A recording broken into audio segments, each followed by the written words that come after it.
the good in the good in the good life. We put the good in the good in the good life. We put the bad in the past, now we alright. Hey Lonnie, I got you. Yeah.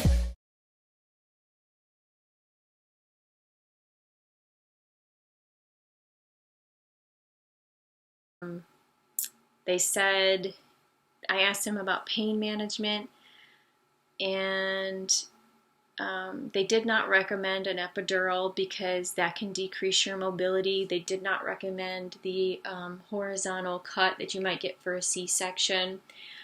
For me, just because of, it's pretty crowded in there, and I'm going to show you some pictures of my abdomen. You cannot tell when I'm standing up what's going on in there. My belly looks really flat, but when I lay flat on my back, you can see this huge bulge on one side, and my situation is twisted, right? So one of them's protruding forward and one of them's protruding back. They call that anterior and posterior. So one of them's this way and the other one you won't be able to see when I lay on my back because it's like deep inside my body. The other one's like pushed up to the surface. And so I'm going to share those photos with you.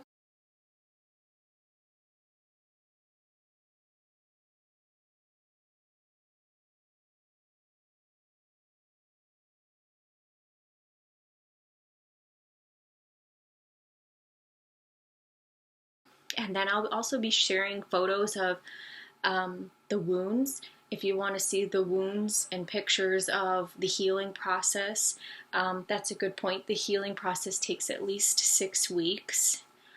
She told me I wouldn't be able to drive for 1 to 2 weeks. I just really want my pain to be under control. It's probably because of pain medication reasons. She said I could shower, no submerging in water. And the important thing is to get up and move right away. That's why they don't want to do an epidural, because sometimes those things get left in for days. And if they're not pulled right away, and if you're using that for pain management, like you're not going to walk around.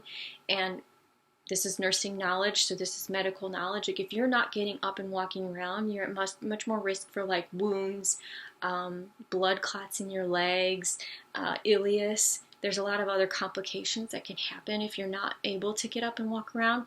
Granted, the staff will come and work with you and probably turn you, and they'll check your epidural site and stuff like that, but you definitely need to get up and walk around. You do not want an ileus. You want your pain to be very, controlled, so whatever that means for you.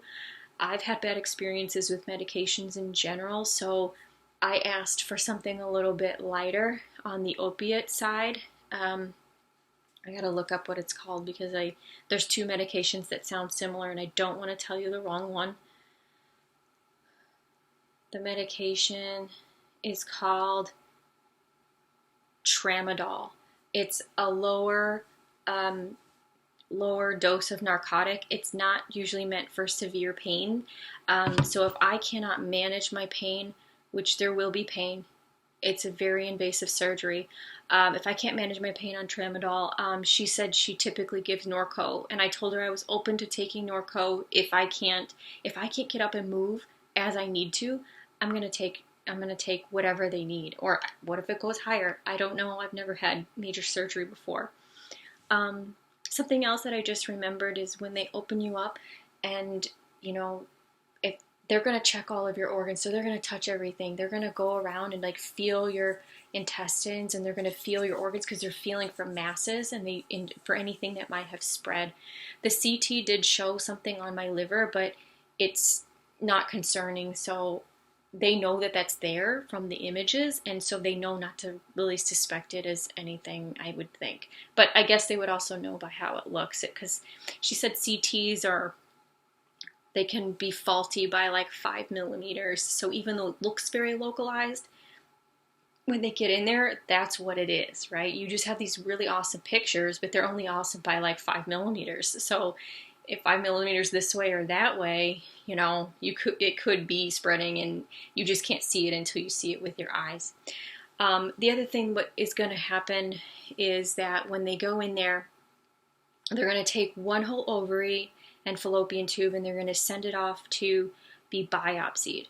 And they will not really be working on anything else, maybe like trying to separate the cyst or whatever, but they're going to send it to biopsy, and then they won't remove the other ovary unless it's cancer or it's endometriosis. And endometriosis is like the endometrium that's inside of your uterus grows outside of your uterus for some unusual reason, and that can actually cause cysts too. So these could look like ovarian cysts, but what if they're endometriomas or endometrial cysts or something like that? So those can be growing outside of the uterus. And she said endometrium is like really sticky, so it's really stuck. So imagine taking like, trying to like fillet something or like trying to peel it off and it's just really sticky. You're going to do more damage.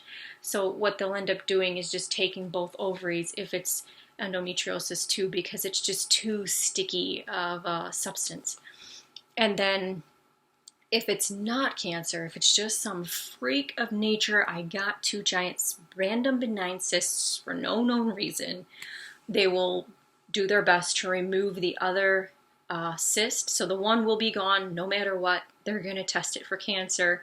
If there's no endometriosis, they'll try to save the other ovary by getting that cyst off of the ovary, or at least saving some of the ovary. If they can save some of it, it'll keep me out of menopause. But if they take everything, then I'm going to be in menopause. And if they take everything, there's 2 options for hormone replacement therapy. If it's cancer, you can't have hormone replacement therapy for at least 6 months. So I'll be in menopause for 6 months because hormones, they help things regrow. You don't want tumors regrowing or small cells regrowing, so you won't take hormones for 6 months.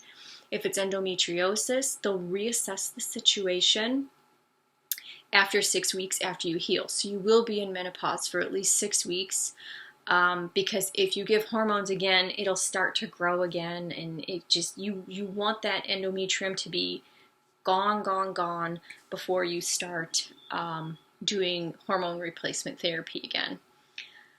Or hormone replacement therapy started, not again, because you weren't on it before. So that's pretty much everything I know about the surgery and what could happen and some of the outcomes. I didn't have a lot of time to research doctors or anything like that. Obviously, if you had more time, you would probably want to do some research like that.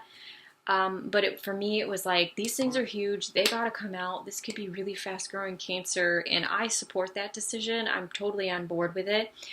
Taking more time would only cause more infiltration of the tumors if they're tumors. So I was totally ready to just be like, no, this has to come out.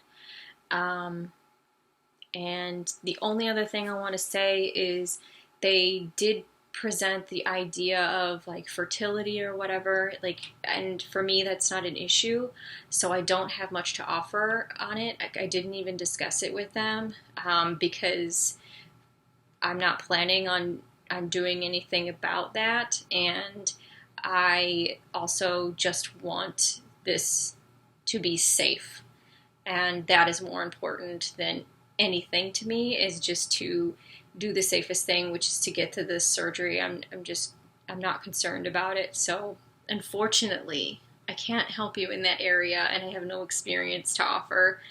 But I would imagine there are other channels out there that are talking about these things. I haven't looked them up, but I'm certain there are all sorts of fertility types of channels out there, and you will definitely be finding something. So, I don't know, guys. I went over a lot. It is a lot of interesting things to cover, so I hope it helped. And I'm going to put the photos out there for you. I am going to take some more footage of like me in the hospital and talk about like what it was like to check in and things like that. The last thing I want to say is that my team has been really wonderful. They've been very communicative. I've talked to every doctor personally. They answer all of my questions. They keep calling me and asking me if there's anything that I need. It's been an incredibly supportive process. I feel very fortunate. Let me know if you've had a different situation. I've been pretty impressed with how thorough and just ready to serve this team has been. So if there's anything I can clarify, please write some questions down in the comments, and I look forward to seeing you again very soon. Take care.